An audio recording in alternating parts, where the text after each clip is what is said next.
4 concept खरी बताएंगे, है 14 कॉन्सेप्ट पूरा, उतना लंबा हम लोग नहीं जाएंगे, ठीक है। जस्ट बेसिक आइडिया देंगे जिससे हम लोग प्रैक्टिकल अपना स्टार्ट कर सकें, ठीक है। तो जब हम लोग अकाउंट्स बनाते हैं, जब हम लोग अकाउंटिंग करते हैं, तो हमें कुछ कॉन्सेप्ट्स को जानना है, कुछ अजम्पशंस बोल लो या कुछ कॉन्सेप्ट बोलो या कुछ कन्वेंशंस बोल लो। है टोटल काफ़ी सारे 13-14 कॉन्सेप्ट्स है, कन्वेंशंस है, but we are not going to go in that detail. As I said कि हम लोग पहले साइकिल में बैठ आएंगे, थोड़ा सा बेसिक्स जान करके साइकिल को चलाते चलाते साइकिल चलाना सीखेंगे। तो पहले से सब कुछ जानना जरूरी अभी नहीं है, विल डिस्कवर। अभी जो हम लोग एक बेसिक अकाउंटिंग को स्टार्ट करने के लिए जो कॉन्सेप्ट जानना जरूरी है वो हम लोग जान लेते हैं। सबसे पहला जो कॉन्सेप्ट है वो है business entity concept.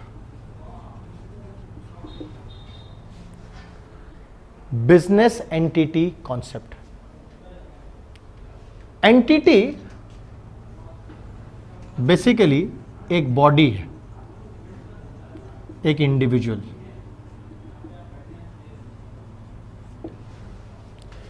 Now what do we mean by the term business entity concept? देखो बच्चों, यहां पे कल हम लोग देखे थे ना चंदू को और उसका सीसीडी को, थोड़ा सा चेंज कर दिए डायग्राम, करेक्ट, ग्रो कर गया वो। बिजनेस एंटिटी कॉन्सेप्ट बोलता है कि चंदू तो एक पर्सन है ही, आप उसका बिजनेस को, उसका सीसीडी को भी आप क्या मानेंगे? एक पर्सन मानेंगे। आप इसको एक अलग एंटिटी मानोगे, इसको एक अलग बॉडी मानोगे, सिर्फ मानोगे, है नहीं। पर्सन कौन है? एक्चुअल में चंदू है।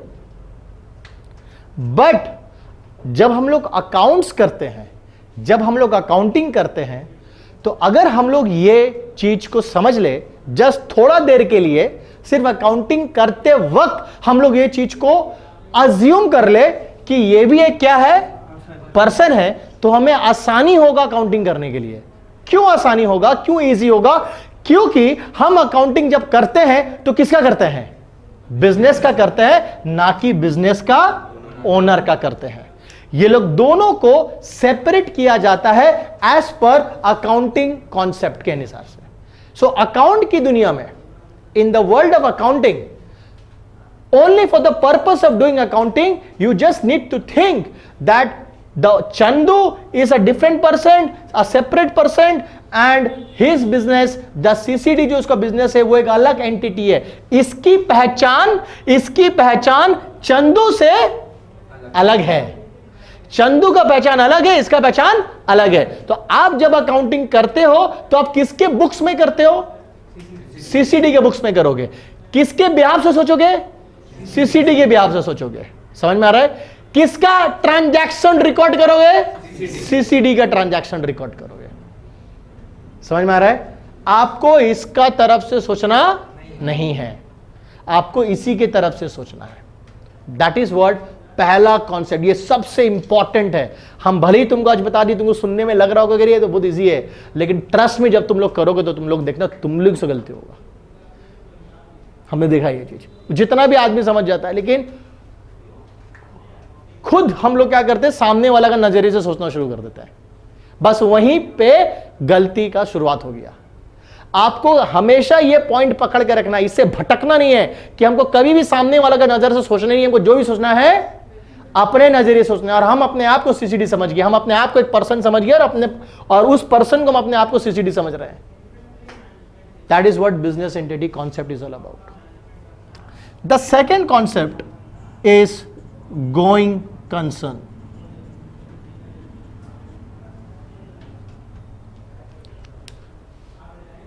गोइंग कंसर्न, बच्चा देखो, जब कोई भी चीज स्टार्ट करते हैं तो हम लोग पॉजिटिव थॉट के साथ स्टार्ट करते हैं कि नेगेटिव थॉट के साथ स्टार्ट करते हैं? Positive, correct? जब हम लोग कोई बिजनेस स्टार्ट करते हैं तो हम लोग ये सोच के स्टार्ट करते हैं कि ये तो 6 महीने में बंद हो जाएगा, ये तो 4 महीने में बंद पक्का होगा, ये 4 महीने में बंद, तो डूब जाएगा मेरा बिजनेस। कोई होगा जो ये सोच के स्टार्ट करता होगा? कभी नहीं। जब भी हम लोग कोई बिजनेस स्टार्ट करते हैं तो हम लोग यही सोच के स्टार्ट करते हैं कि ये बिजनेस कभी भी बंद ना हो और ना होगा। सो गोइंग कंसर्न कंसेप्ट हमें लाइफ में, देखो अकाउंट्स कितना अच्छा से सिखाता है। गोइंग कंसर्न कंसेप्ट हमें यह सिखाता है कि लाइफ में पॉजिटिव रहो। अकाउंटिंग कंसेप्ट भी यही बोल रहा है कि जब आप सीसीडी का अकाउंट्स बनाओगे तो अब यही सोच करके सीसीडी का अकाउंट्स बनाना कि सीसीडी कभी बंद होने वाला नहीं है। सीसीडी कभी बंद होने वाला नहीं है, कभी नहीं बंद होने वाला है।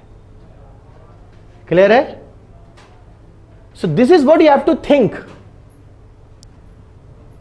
You have to think that business will go on for an indefinite period of a time. Whether you are there or not, business will go on. This is what you have to think. Because कई सारे policies जो हम लोग बनाते हैं, कई सारे जो हम लोग का रूल्स होगा अकाउंटिंग में, वो इस पर डिपेंड करेगा। क्योंकि जहां अगर आपने सोच लिया कि 4 महीने बाद बंद हो जाएगा तो क्या करेंगे, 2 महीने बाद अगर बंद हो गया तो क्या करेंगे, तब फिर सब गड़बड़ होना शुरू हो जाएगा। इसलिए आपको यह सोचना है। तब फिर आप तो अकाउंट्स बनाओगे नहीं, बोले 4 महीने तो बंद होने वाला है, क्या बनाएंगे अकाउंट्स, छोड़ दो। समझ में आ रहा है कि नहीं आ रहा है? So that is what you have to think, that this business will go on for ever and ever, it's not going to stop. So you have to be positive. That is going concern concept. Number 2, money measurement concept, very important. ये हम लोग तब से discuss कर रहे हैं। हम लोग अकाउंट्स उन्हीं चीजों का रखते हैं, उन्हीं एक्टिविटी का रखते हैं जिसको हम लोग पैसा में मेजर किया जा सकता। देखो बेटा, अकाउंट्स में हमने आपको बताया था लास्ट क्लास कि अकाउंट्स में अगर आप कोई भी फिगर देखते हो, कोई भी डिजिट देखते हो ना, जैसा 100, तो ये ₹100 है। अगर आप देखते हो ना 5, तो ये ₹5 है। Everything in accounts is measured in terms of money, and if you're not able to measure it in terms of money, you are not supposed to record it.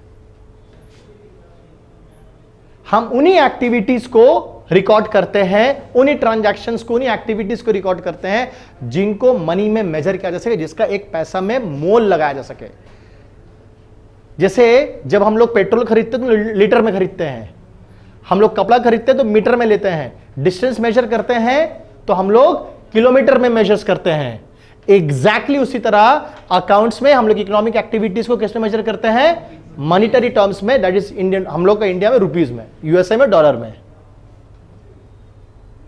So that is the next important concept that you have to understand, that anything which can not be measured in terms of money, you are not going to record it.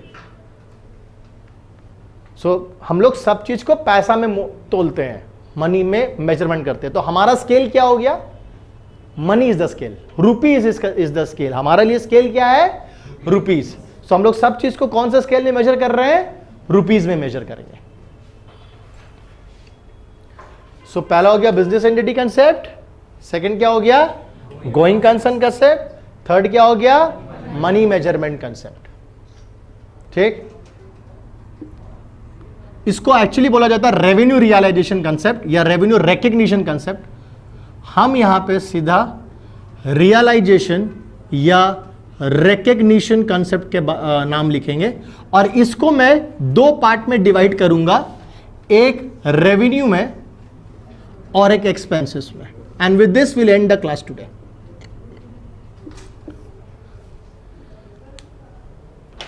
देखो class and बोले, चेहरे में खुशी आ गया इसका। Realisation और recognition, what do mean by the term recognition? Recognition का मतलब होता है पहचानना, करेक्ट। सो यहां पे हम लोग 2 चीजों को पहचानने की बात कर रहे हैं। क्या क्या? एक रेवेन्यू को पहचानने की बात कर रहे हैं और एक एक्सपेंसेस को पहचानने की बात कर रहे हैं। Clear? What do we mean by the term revenue recognition? मतलब हम लोग रेवेन्यू को कब पहचानते हैं? देखो बेटा, रेवेन्यू को तभी पहचाना जाता है जब रेवेन्यू को कमा लिया गया है या रेवेन्यू को कमाने के लिए जो एक्शन परफॉर्म होना चाहिए था वो परफॉर्म हो चुका है। कभी भी ये कॉन्सेप्ट में, धारणा में मत रहना कि जब तक जेब में पैसा आए नहीं मेरा रेवेन्यू नहीं। अकाउंट्स इस चीज को नहीं मानता, क्योंकि हम लोग अक्रूवल बेसिस अकाउंटिंग करते हैं, कैश बेसिस अकाउंटिंग नहीं करते। कैश बेसिस अकाउंटिंग में बहुत सिंपल हो जाता है, जितना पैसा आया पॉकेट में वो मेरा आमदनी, और जितना पैसा मेरा पॉकेट से निकला वो मेरा एक्सपेंस। लेकिन अंडर दिस कॉन्सेप्ट जो हम लोग करते हैं, अकाउंटिंग बनाते हैं, अक्रूवल बेसिस कॉन्सेप्ट बोलते हैं, उसमें बहुत सिंपली बताया गया है कि हम लोग रेवेन्यू को उसी दिन रिकॉग्नाइज कर लेंगे जिस दिन हमने रेवेन्यू को अर्न कर लिया है। फॉर एग्जाम्पल मान लो मैं एक मैकेनिक हूं, मैं इलेक्ट्रॉनिक गैजेट्स को रिपेयर करने का एक मैकेनिक हूं। सो मेरे को आपने बुलाया अपने घर में टीवी को रिपेयर करने के लिए। आपका एक एलईडी टीवी है, आप बोले हमको कि सर इसको रिपेयर कर दीजिए। मैं गया आपके घर, मैंने रिपेयर किया। रिपेयरिंग करने के बाद आपने मेरा सर्विस चार्जेस पूछा, मैंने बोला 500 रुपया भाई। तो बोला भैया आज तो मेरे पास नहीं है, 2 दिन बाद दे देंगे। हमने ठीक है भाई 2 दिन बाद दे देना, करेक्ट। सो आज तारीख है आपका 1 जून 2022। सो इस दिन मैंने आपका घर में जाकर के टीवी रिपेयर किया, करेक्ट। और आपने मेरे को बोला कि भैया 4 जून 2022 को आपने मेरे को पेमेंट किया। सो मनी मेरे पास रिसीव कब हुआ? 4 जून को। रेवेन्यू रिकॉग्निशन कंसेप्ट क्या कहता है पता है? रेवेन्यू रिकॉग्निशन कंसेप्ट बोलता है कि बेटा तुम अपना रेवेन्यू को उसी दिन पहचान लेना जिस दिन तुमने अपना एक्शन परफॉर्म कर दिया है। तो जिस दिन तुमने टीवी रिपेयर कर दिया, तुमने उसी दिन रेवेन्यू कमा लिया, ना कि उस दिन जिस दिन तुमको पैसा मिला। So when did you recognize your revenue? You will recognize your revenue on the day when you have performed that action. Getting my point? मान लो मेरा कपड़ा का दुकान है, तो आप मेरे पास कपड़ा खरीदने आए। मैंने आज 1 जून को आपको कपड़ा बेचा। आपने बोला सर मैं आपको 1 सप्ताह बाद पैसा दूंगा, तो आपने मेरे को 8 जून को पैसा दिया। सो मैं अपना बुक्स में कब मानूंगा, कौन सा तारीख को लिखूंगा कि मैंने उस दिन इनकम कमा लिया है? मेरा इनकम कब हुआ? 1 जून की 8 जून? 1 जून। याद रहेगा? What is revenue recognition concept? So when do we recognise revenue? Revenue कब पहचाना जाता है? जिस दिन आपने वो ट्रांजैक्शन, जिस दिन आपने वो एक्शन परफॉर्म कर दिया, जिस दिन आपने रेवेन्यू को कमा लिया। बेटा रेवेन्यू अर्न और रेवेन्यू रिसीव 2 अलग अलग चीज है। मैंने जिस दिन टीवी आपका घर में जाके बनाया, मैंने उसी दिन आपसे रेवेन्यू अर्न कर लिया, बट उसका रिसीविंग मेरे को कब हुआ? 4 जून को। तो जिस दिन रिसीव होगा मैं उस दिन एंट्री करूंगा पैसा आने का, लेकिन जिस दिन मैंने काम किया उस दिन मेरे को लिख लेना है कि मैंने यहां पे काम कर दिया है, मैंने यहां से 500 रुपया कमा लिया है। So I will recognise my revenue on the day itself when I repair the TV, when I repair the television. समझ में आ रहा है? That is what revenue realization or recognition concept teaches us. So when are we realizing our revenue? We are realizing on the same day. Clear? And what is expense realization? Same thing. जिस दिन आपने TV बनवा लिया, आपने TV बनवाया किस दिन? तो आपने मेरा सर्विस लिया किस दिन? 1 जून। सो देयरफॉर आपके लिए 500 रुपया एक्सपेंस कब हो गया? 1 जून। लेकिन आपने पेमेंट कब किया? 4 जून। सो एक्सपेंस किस दिन है? 1 जून की 4 जून? 1 जून। पॉकेट से पैसा कब निकलेगा? 4 जून को। पॉकेट से पैसा कब निकला? 4 जून को। लेकिन आपने टीवी बनवाया कब? 1 जून को। बात समझ में आ रहा है कि नहीं आ रहा है? सो तुम अपना एक्सपेंस कब पहचानोगे? 1 जून को पहचानोगे कि उस दिन तुमको सर्विस मिल गया था, तुमने उस दिन बेनिफिट कंज्यूम कर लिया था। अगर मेरे यहां पे एक स्टाफ काम कर रहा है, टीचर काम कर रहा है, वो 1 जून से लेकर 30 जून तक काम किया, राइट? सो 30 डेज काम करने के लिए मैं उसको 10,000 रुपया दूंगा सैलरी। सो मैं ये 10,000 रुपया मेरा एक्सपेंस, इसी दिन हम रियलाइज एक्सपेंस क्या करेंगे? पहचान लेंगे। सो 30 जून को मेरा 10,000 रुपया सैलरी एज एन एक्सपेंस हो जाएगा, जैसे वो 30 डेज ऑफ इस वर्क कंप्लीट करेगा, भले इसका पेमेंट हम बाद में करें। समझ में आ रहा है? पेमेंट इसके जुलाई में करेंगे, लेकिन ये एक्सपेंस कब का है? जून का है। सो 30 जून को मेरा 10,000 एक्सपेंस हो गया, चाहे हम पेमेंट करें या ना करें, चाहे हम बाद में करें। अगर आज आप समोसा खाने जाते हो हाजरा स्वीट्स में, आप एक शॉप में जाते हो, आप 50 रुपए का समोसा खाते हो, कोल्ड ड्रिंक पीते हो, और आप दुकानदार को बोलते हो कि भैया आज मेरे पास पैसा नहीं है, मैं आपको 2 दिन बाद दूंगा। तो आप 2 दिन बाद जाके उसको 50 रुपए देते हो। तो आप अपना बुक्स में एक्सपेंस कब लिखोगे? जिस दिन आपने जाकर के समोसा और कोल्ड ड्रिंक को कंज्यूम किया था। तो जिस दिन आपने कंज्यूम किया था, बेनिफिट आपने उसी दिन लिया है, आपका एक्सपेंस भी उसी दिन हो गया है, लेकिन उसकी पेमेंट बाद में हो रहा है। सो आप वेट नहीं करोगे पेमेंट का कि जिस दिन पेमेंट करेंगे उस दिन मेरा एक्सपेंस होगा, नहीं, आपका एक्सपेंस उसी दिन हो गया था जिस दिन आपने जाकर के हाजरा स्वीट्स में आपने समोसा और कोल्ड ड्रिंक को खा लिया था, पी लिया था। सो that is what is revenue real है। आज अगर इस हम जगह में रेंट पे है तो 30 डेज हम रहते हैं तो हमको 20,000 रुपीज का रेंट देना पड़ता है। तो जैसे ही मेरा 30 डेज कंप्लीट होगा, यहां पे मेरा 20,000 का रेंट एज एन एक्सपेंस खड़ा हो गया। समझ में आ रहा है? समझ में आ रहा है? सो एक्चुअली हम हर दिन रेंट नहीं देते हैं, हम हर दिन रेंट नहीं देते हैं, हम 30 डेज तक मेरा रेंट क्या हो रहा है? अक्रू। अक्रू होते होते यहां पे क्या हो जाएगा? ड्यू डेट लग जाएगा। जैसे यहां पे 30 दिन खत्म हुआ, मेरा 20,000 रुपया एक्सपेंस। अगर मान लो हमने बीच में छोड़ के चला गया, इस जगह को छोड़ दिए बीच में, तो मेरे से क्या करेगा? 15 डेज का रेंट लेगा। हम उसको बोलेंगे नहीं, तारीख तो 30 जून का है, तो 30 जून आएगा तब ना 20,000 रुपया रेंट होगा। तब तो उस हिसाब से हम 29 जून को भाग जाएंगे, एक दिन पहले बोले कि 30 जून तो आया नहीं। समझ में आ रहा है? तब वो बोलेगा बड़े 29 जून तक का पैसा दो मेरे को, क्योंकि इस यहां से यहां तक तुमने कंज्यूम किया है। सो यहां से यहां तक का रेंट अक्रू हो चुका है, यहां से यहां तक का रेंट तेरे लिए एक्सपेंस हो चुका है। भले इसका ड्यू डेट अभी नहीं आया था, लेकिन तू जहां तक रहा वहां तक को तो रेंट दे, ये मेरे को मेरा लैंडलॉर्ड बोलेगा। समझ में आ रहा है? Getting my point? सो एक स्टूडेंट अगर उसको अगर फीस देना है हर महीने की 1 तारीख को, तो 1 महीना पढ़ के जैसे 1 तारीख आएगा उसके 1 महीना पहले, 1 दिन पहले पढ़ के छोड़ के चला गया, बोलेगा नहीं 1 तारीख तो आया नहीं, तो फीस कहां का? नहीं, ऐसे नहीं। आप जितना दिन पढ़ रहे थे, आज जो आप पढ़ रहे हैं, आपका 1 क्लास का फीस अक्रू हो चुका है, आपके लिए एक्सपेंस हो गया, मेरे लिए रेवेन्यू हो रहा है ऑलरेडी।